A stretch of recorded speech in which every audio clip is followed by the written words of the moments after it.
siang ini kita akan belajar tentang apa sih sebenarnya data itu di dalam penelitian, ya. Lalu nanti apa namanya, ini hanya sedikit saja porsi tentang bagaimana kita mengenal data, ya, jenis-jenis data. Nah, teman-teman, seringkali kita mix up, ya.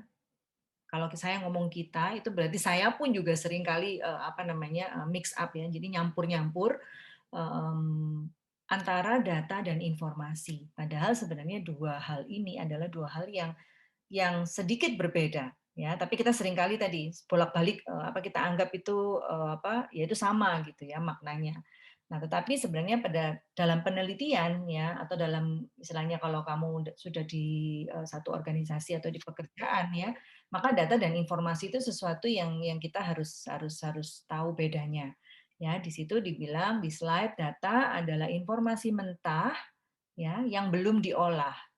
Jadi data tuh ya pokoknya ada informasi, apakah itu informasinya berupa narasi kualitatif atau narasi yang datanya berupa angka gitu ya. Nah, informasi mentah yang belum diolah. Nah, karena belum diolah, karena sifatnya masih mentah, jadi dia belum bisa terlalu bermanfaat untuk mengambil keputusan. Ya, jadi contoh data penjualan restoran ABC Januari sampai Desember 2019. Ya udah ya itu data gitu ya, apa namanya? Sifatnya masih mentah, informasi yang mentah gitu.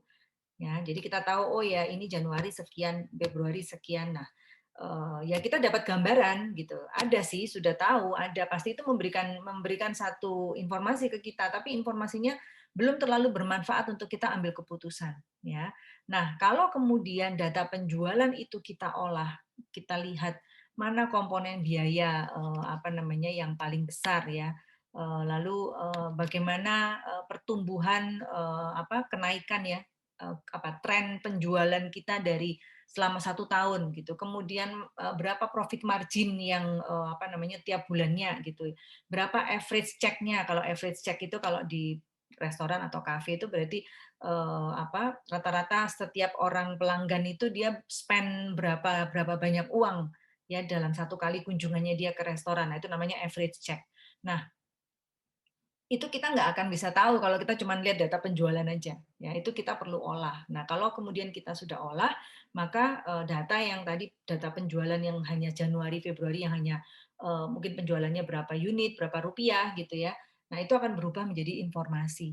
Ya, jadi informasi itu adalah data yang sudah diolah. Ya, kalau data itu informasi mentah yang belum diolah.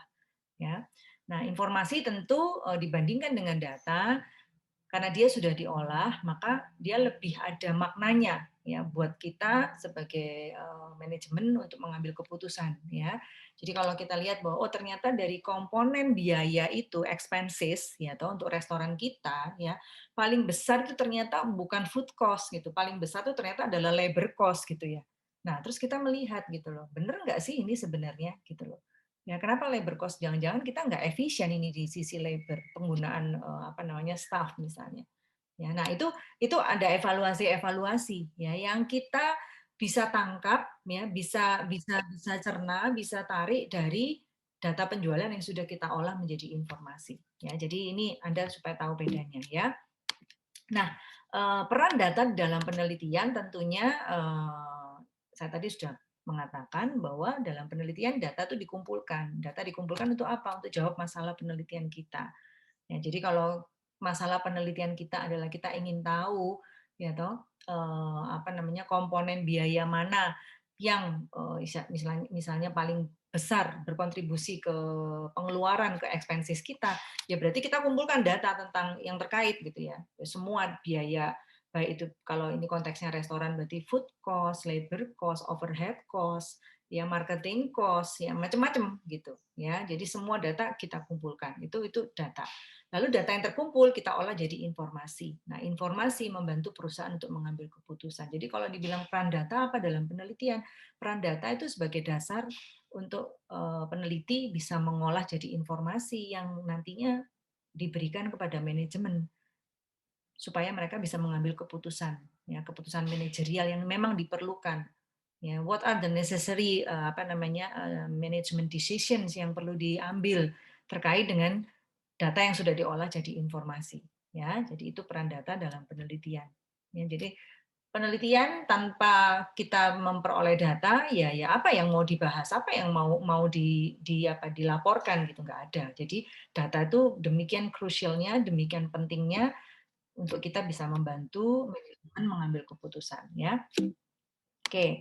Nah, sekarang apa namanya? Kita lihat klasifikasi data atau penggolongan data, ya. Paling gampang ya data dari sifatnya kuanti sama kuali. Ya ini Anda sudah tahu, nggak usah dihafal. Ya data yang bersifat kuantitatif berarti numerikal, berarti angka-angka. Kalau kualitatif berarti sifatnya adalah narasi. Ya, jadi misalnya data tentang review atau online review dari pengunjung restoran yang ada di TripAdvisor. Nah itu kan biasanya naratif kan, ya toh. Lalu misalnya guest comment yang suruh nulis di guestbook gitu misalnya ya. Itu data kualitatif. Tapi kalau guest comment yang suruh ngisi kita tinggal centang-centang ya begitu kita selesai nginep di sebuah hotel. Nah, ada 1, 2, 3, 4, 5 gitu. Nah, itu nanti kemudian waktu diolah itu datanya bersifat kuantitatif ya. Anda tahulah ini ya. Nah, lalu dari sisi sumbernya, teman-teman, data itu dibagi dua, internal sama eksternal. Ini maksudnya adalah sumber tuh dari organisasi atau dari perusahaan ya. Kalau data yang dari internal perusahaan kita sebut dari dalam perusahaan kita sebut data internal. Contoh ya misalnya data tentang tadi penjualan ya, data tentang harga bahan mentah ya, harga makanan ya, itu yang kita pesan dari supplier misalnya ya, sayur atau daging. Nah, itu adalah sumber yang kita catat, itu berarti sumber internal ya. Tapi kalau datanya dari luar perusahaan, misalnya kita ambil dari konsumen, kita cari kita tanya persepsi mereka. Nah, itu data eksternal ya. Lalu dari sisi ketersediaannya ya kita bisa bedakan data itu primer sama sekunder. Sekunder berarti minggu lalu kita udah bahas ya. Data sekunder, data yang sudah pernah dikumpulkan oleh pihak lain ya sebelumnya. Ya, lalu karena kita kebetulan butuh ya kita pakai gitu. Jadi kita nggak usah kumpulkan sendiri. Kalau data primer kita kumpulkan on hands dari lapangan ya. Jadi kayak tadi misalnya contoh ya, sama-sama nih tadi online review kan di TripAdvisor. Nah, misalnya. Nah, itu kan yang ngumpulin atau menampung semua review pengunjung restoran kita itu kan portal atau website TripAdvisor ya, teman-teman ya. Nah, itu kita tinggal tarik sebagai kita mau olah sentimennya gitu ya, sentimennya positif atau sentimennya negatif. Nah, itu berarti data sekunder. Karena kita nggak ikut ngumpulkan gitu ya, untuk bisa tahu sebenarnya pengunjung restoran kita tuh tingkat kepuasannya seperti apa. Itu data sekunder. Kita nggak perlu bayar kan ke TripAdvisor, ya kan? Nah, tapi kalau data primer itu berarti kita sendiri menerjunkan tim untuk menyebarkan kuesioner ke pengunjung restoran kita, ya. Kita ada kuesioner di fotokopi, mungkin suruh ngisi Google Form kalau itu online ya surveinya. Nah, itu data primer. Kita kumpulkan sendiri, ya. Itu data primer. Jadi data yang kita cari sendiri itu data primer. Jadi nggak ada sebelumnya gitu, ya. Lalu yang berikutnya penggolongan data itu dari skala pengukurannya teman-teman. Nah ini nanti saya nggak akan dalam di sini ya karena ini nanti akan ada satu sesi sendiri setelah UTS kita akan belajar mengenal beberapa skala pengukuran ya. Beda skala pengukurannya itu akan berbeda cara kita men-treat data tersebut ya. Treatnya itu treat untuk mengolah statistiknya, untuk mengolah data tersebut ke dalam analisa data ya. Data nominal itu data yang kayak jenis kelamin ya, pria, wanita, lalu golongan darah, hobi. Nah, pokoknya data yang bukan menunjukkan tingkatan. Ordinal namanya ordinal berarti order, berarti data itu menunjukkan tingkatan. Misalnya jenjang pendidikan SD, SMP. Nah, itu kan order ya. Angkatan 2018, 2019, 2020. Nah, itu order, ordinal. Interval berarti data yang jarak antara satu dengan yang lainnya kita tahu. Ya. Misalnya nilai. Nah, itu kan ada tuh ya, nilai 70 dengan nilai 40 dengan nilai 60. Nah, itu kita tahu tuh intervalnya ya, bisa diukur. Lalu data rasio ini tidak hanya kita tahu intervalnya tapi kita bisa bandingkan secara mutlak ya. Jadi misalnya apa nih usia misalnya ya, kalau usianya 40 dengan usianya 20, berarti dia tuh dua kali ini ya, lebih tua ya. Nah, gitu ya, 2 kali lipat nih umurnya. Nah, misalnya seperti itu. Jadi bisa dibandingkan. Pendapatan, itu juga ada pendapatannya 10 juta, ada yang pendapatannya 2 juta. Nah, itu berarti kan ini 5 kali lipat. Nah, itu rasio ya. Nah, saya nggak akan bahas dalam, nanti kita akan ada sesi yang secara khusus bahas tentang ini dengan contoh-contoh sama operasi matematikanya seperti apa gitu ya, menteri data itu ya. Oke. Nah, ini data primer sekunder, saya rasa apa namanya sangat straightforward ya.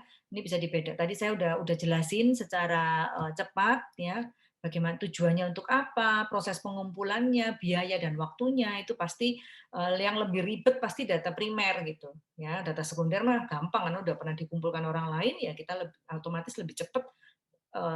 Kadang-kadang malah nggak bayar, gratis ya, misalnya kamu mengunduh dari BPS ya itu kan nggak perlu bayar, paling kamu cuma bondo internet aja kan. Jadi relatif lebih cepat, lalu lebih murah juga, lebih mudah ya. Nah, ini klasifikasi data sekunder. Jadi data sekunder juga bisa dilihat bisa dari sumber apa dalam perusahaan, dari luar perusahaan ya. Kalau dalam perusahaan itu ada yang benar-benar sudah bisa digunakan, tapi ada yang pakai harus diolah dulu. Contoh misalnya kalau apa di bagian HRD itu kan selalu ada performance appraisal ya, PA ya, performance appraisal. Nah, performance appraisal ini adalah pengukuran kinerja karyawan. Ya, nah karyawannya dikasih kayak satu form gitulah ya, terus mereka kemudian suruh ngisi. Nah dari situ kemudian apa namanya bisa jadi karyawannya, bisa jadi manajernya yang menilai ya. Nah tetapi kan itu baru baru menurut saya kalau mau lihat bagaimana rata-rata kinerja karyawan gitu ya, berapa persen yang di atas rata-rata yang mencapai target dari perusahaan. Misalnya perusahaan punya target itu kinerjanya harus paling tidak angkanya itu minimal ya 75 misalnya ya. Nah, ini minimal minimal banget. Nah, untuk tahu rata-rata keseluruhan kinerja karyawan ya berarti kan data PA tadi per orang harus diolah ya kan supaya keluar berapa rata-ratanya gitu kan. Nah, itu data internal yang masih membutuhkan untuk diproses lagi ya. Kalau data eksternal macam-macam ini ya, bisa dari government, bisa dari bisnis, ya dari internet, nah itu macam-macam ya. Nah, sekarang teman-teman saya ajak untuk melihat ya apa sih hubungan data dengan metode pengumpulan data.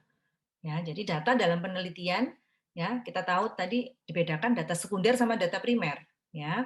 Nah, kalau data sekunder ya maka cara mengumpulkan datanya atau metode untuk dapetin data sekunder ya dengan analisa data sekunder ya. Jadi contoh misalnya kamu tadi, saya ingin tahu Bu tingkat apa namanya apa ya pendapatan per kapita penduduk Surabaya selama 10 tahun terakhir gitu.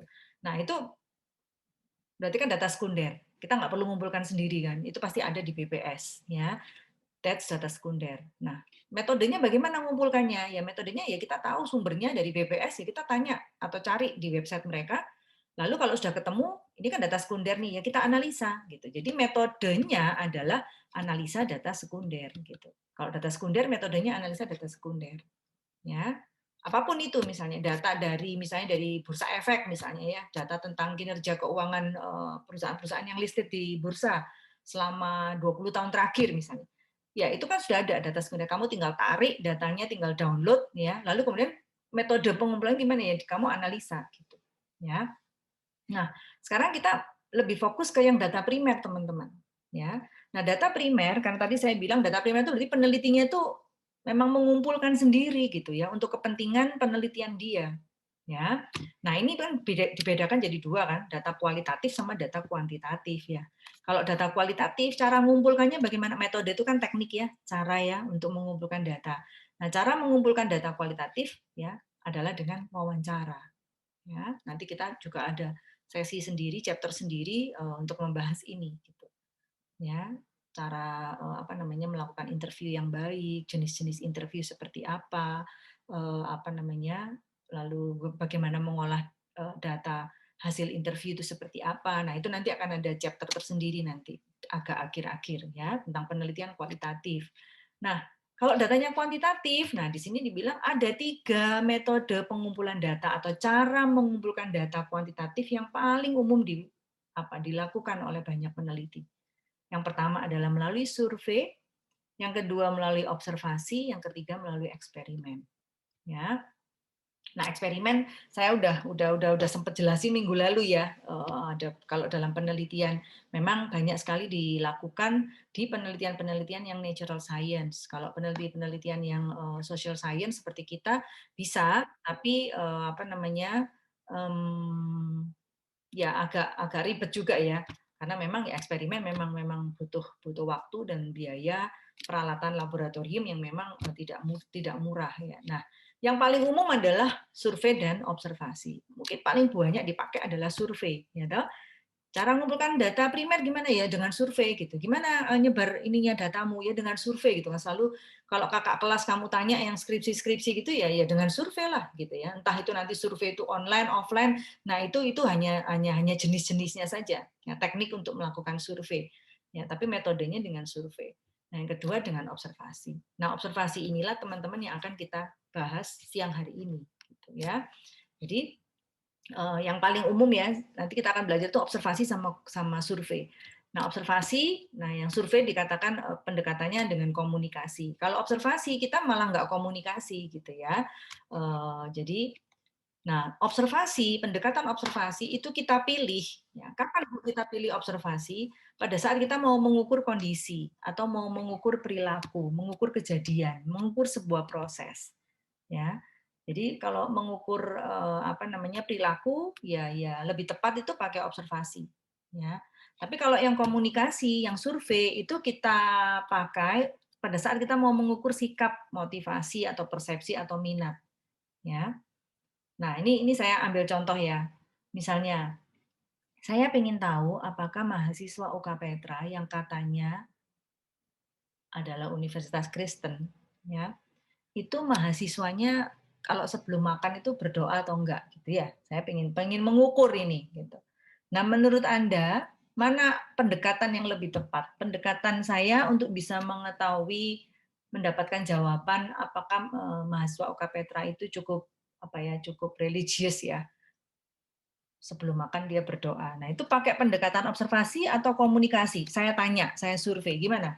What do you think? Siapa yang mau jawab? Silakan. Mana yang lebih efektif? Komunikasi, Bu. Ini siapa yang ngomong nih? Oh, Bu. Siapa? Owen ya. Ya, Bu. Oke, ada reasonnya Owen kenapa kok komunikasi? Jadi kalau komunikasi gimana? Maksudnya gimana? Jadi tanya gitu. Ya kayak di interview lah istilahnya. Kayak motivasinya kayak setiap makan apa ada doa atau enggak gitu. Oke, oke. Jadi ditanya ya motivasinya ya. Oke, tanya. Ya, pokoknya ditanya kamu sebelum makan berdoa enggak gitu ya Owen ya. Oke, thank you Owen. Ya, Bu. Ya, ada yang punya pendapat lain? Observasi. Ini siapa nih? Natania. Natania, ya. Alasannya? Soalnya lebih kelihatan faktanya. Kalau misalnya komunikasi nanti mereka jawabnya, oh iya doa, padahal belum tentu doa. Gitu. Mana yang akan lebih bisa menangkap kondisi yang sebenarnya? Observasi atau komunikasi? Observasi. Ya, observasi dalam hal ini ya. Kenapa? Karena ini masalah perilaku gitu loh. Kalau perilaku ya kita tangkapnya paling akurat gitu adalah dengan observasi karena ya kan menggambarkan keadaan yang sebenarnya. Jadi istilahnya kalau observasi itu kamu kan mengamati ya. Mengamati itu bisa jadi apa namanya? Bisa jadi tidak terlihat. Nanti kita akan lihat ya beberapa apa namanya teknik untuk melakukan observasi ya. Bisa apa undisguised ya, terselubung bisa tidak terselubung, bisa diketahui, bisa pakai alat ya misalnya dengan CCTV ya. Nah, itu akan lebih lebih benar-benar menggambarkan keadaan yang sebenarnya, perilaku yang sebenarnya. Ya, tapi yang tadi belum tapi bukan berarti yang dikatakan Owen tadi misalnya dok Bu kan bisa survei, Bu kan bisa komunikasi, bisa tanya. Iya betul bisa. Nah, tapi tadi ada apa ya istilahnya itu mungkin kita bilang itu ada halo effect ya. Jadi ada bias juga aduh masa aku ngomongnya nggak berdoa rek gitu ya malu dong ya itu jadi akhirnya ada banyak hal-hal yang kemudian bisa tidak terungkap gitu padahal itu bukan keadaan yang sebenarnya ya jadi bukan berarti nggak bisa gitu ya. Untuk mengukur perilaku bisa diukur dengan survei ya, tetapi tadi akurasinya itu tentu apa namanya akan lebih besar kalau dengan observasi ya. Nah, sama teman-teman. Kalau kamu diminta untuk mengukur misalnya pengen tahu nih image-nya kafe saya ini di mata konsumen seperti apa gitu. Jadi kan persepsi nih ngukur image nih ya. Nah, ngukur image mana bisa kamu observasi.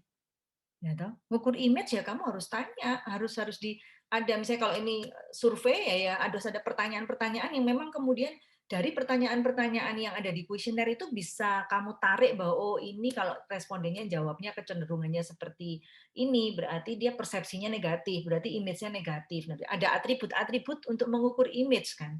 Gitu ya. Harus ditanyakan kalau itu. Nggak bisa dibatin toh. Ya, mana bisa kan kita bukan penganut aliran kebatinan, jadi kita nggak bisa baca ini persepsinya dia kayaknya seperti ini gitu, nggak bisa ya. Atau harapan mengukur ekspektasi gitu ya. Nah, kita batin aja, kita amati, nggak bisa gitu. Nah, itu harus ditanyakan, harus diungkapkan dengan cara komunikasi ya. Jadi teman-teman dari sini ya saya berharap Anda bisa melihat bahwa oh iya ya ternyata metode survei dengan metode observasi itu dua metode pengumpulan data yang berbeda. Tujuannya juga berbeda, hal yang diukur itu juga berbeda. Jadi jangan dicampur aduk gitu. Bisa tadi, tapi akurasinya jadi rendah.